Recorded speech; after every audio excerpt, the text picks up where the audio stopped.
Boa noite, meus amigos, tudo bem com vocês? Espero que sim. Melhorou um pouco aí o tupete dos outros vídeos. Agora ficou melhor ainda, né? Coisa boa. A pedido de alguns amigos, eu vou fazer um breve comentário sobre algumas parábolas que Jesus contou e eu vou contrariar o que majoritariamente se diz. Jesus está num evento e ele dá uma assistência para pessoas pecadoras, pessoas notoriamente pecadoras. E naquela questão ele é confrontado por alguns religiosos do comportamento dele. Então ele faz um discurso abrindo algumas parábolas. A primeira parábola que ele diz, bem interessante, é uma mulher que perde uma dracma. A moeda, ela tem 10 e perde uma. E ela varre a sua casa, encontra essa moeda, e quando ela encontra a moeda, ela tem um comportamento desproporcional. O que ela faz? Ela faz uma festa. Perceba que ela gastou muito mais com a festa do que com a dracma que ela achou. Em sequência, Jesus ainda conta uma outra parábola. Ela diz que um homem tem 100 ovelhas e ele perde uma. O que ele faz?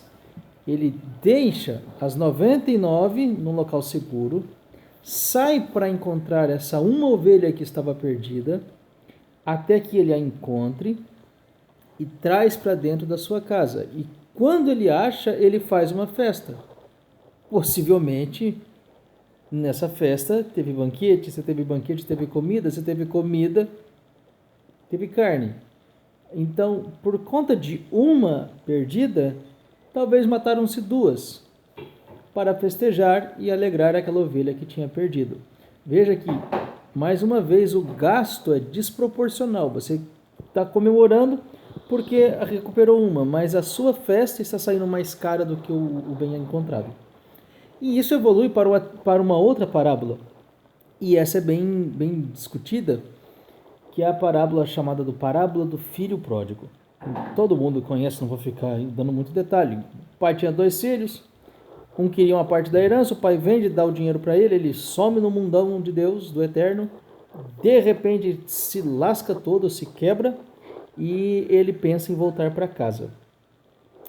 Geralmente as pessoas colocam que essa parábola se explica sendo Deus, o pai do filho pródigo, o filho pródigo, uma pessoa, como é que eles chamam? Desviado, uma pessoa que estava na fé, caiu da fé, algo desse tipo, e o irmão do filho pródigo eles colocam como uma pessoa religiosa. Seria isso mesmo? Preste atenção. Nas parábolas anteriores, as pessoas atribuem também elas a Deus. Então, eles colocam que Deus ou Jesus seria a mulher que vai à casa e acha a dracma. Deus ou Jesus seria a pessoa que vai atrás daquela ovelha perdida. Entenda a essência da parábola. Deus não é o pai do filho pródigo. É claro que durante a parábola há alguns jogos de ideia. Olha, assim como os homens fazem, assim também acontece no reino de Deus. Assim como a alegria ali, também a alegria. Há paralelos, mas Deus não é representado pelo pai do filho pródigo. Como nós sabemos disso? Preste atenção na diferença de condutas. Para achar uma moeda, a mulher varre a casa até encontrar. E quando encontra, ela faz uma festa desproporcional. Ela gasta quase 2 dracmas, ou uma dracma por conta de uma que achou. Depois, quando perde ovelha, o rebanho é grande, tem 100, não interessa. Por ser ovelha, deixa 99, vai atrás da que havia perdido e enquanto não acha, não para de procurar. E quando acha, o que eles fazem? Festa de novo. Uma ovelha morreu por aquela. Perceba que há sempre um sacrifício desproporcional. Agora nós vamos para uma parábola que é interessante do filho pródigo, que quem se perdeu não é mais coisas, não é objeto, não é animal, não é bem, é pessoa. E o que eles fazem quando a pessoa se perde? Nada, ninguém fez nada. O pai do filho pródigo não pediu por notícias dele, não mandou um mensageiro atrás dele, não fez absolutamente nada. Compare a atitude desleixada do pai do filho pródigo para a mulher que varreu a casa ou para o homem que foi atrás da sua ovelha. Para pessoas, ninguém faz nada. O coração dos homens está voltado para os bens materiais. Nos nossos dias fala-se de salvar a Amazônia, a floresta amazônica, mas ninguém fala nada de salvar as pessoas que estão morrendo de fome. Ninguém fala nada do incêndio da mesma floresta amazônica, porém do lado boliviano, mas lá não tem minério, não tem nada, então ninguém fala nada de lá. Lá está queimando há mais de 15 dias, mas você não ouve notícia disso. Porque pessoas, ninguém está nem aí para a pessoa. As pessoas estão interessadas nos bens. Então, quando tem bem, quando tem riqueza, há interesse. Quando tem só pessoas, larga para lá. E o caso do filho pródigo não é diferente.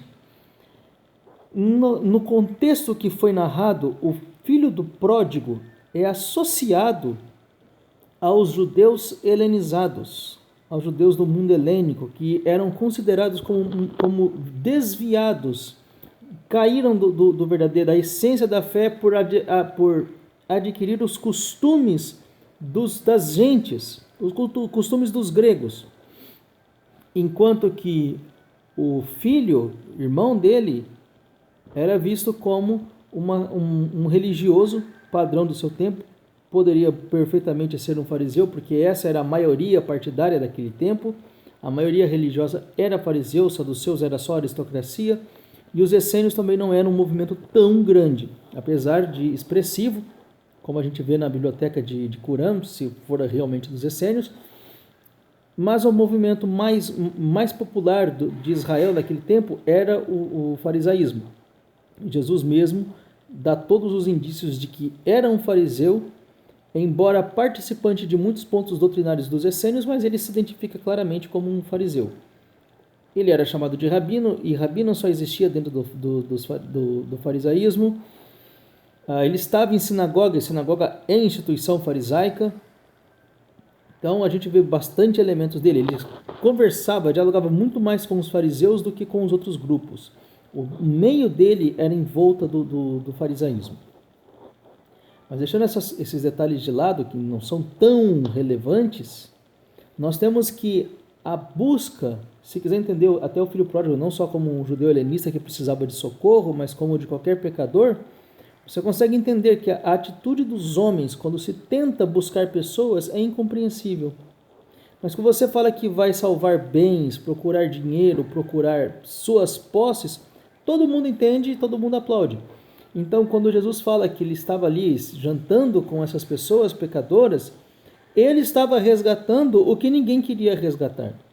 Ele estava resgatando pessoas. Se ele estivesse naquele lugar dizendo, olha, eu perdi uma moeda e estou procurando, é isso que eu estou fazendo aqui, todo mundo entenderia. Se ele falasse que estava buscando, fazendo negócios, todo mundo entenderia. Mas quando ele fala de resgate de pessoas, de aproximar o perdido, de salvar vidas, salvar pessoas, aí há um choque. Por esse motivo que o pai do filho pródigo não pode ser comparado a Deus. Compare vocês o comportamento daqueles que perderam bens e o que eles fazem na parábola e o comportamento do pai do filho pródigo, que é uma inércia absoluta. Ele não faz nada. Quando o filho volta, aí ele faz festa. E é assim mesmo. Se você pegar uma pessoa que precisa de ajuda, vou colocar até aqui, não só espiritual, uma pessoa pobre, quando ele dá a volta por cima, todo mundo se alegra. Mas quando ele é pobre, ninguém está nem aí para ele. Fica aí com vocês essas reflexões. Uma boa semana para vocês.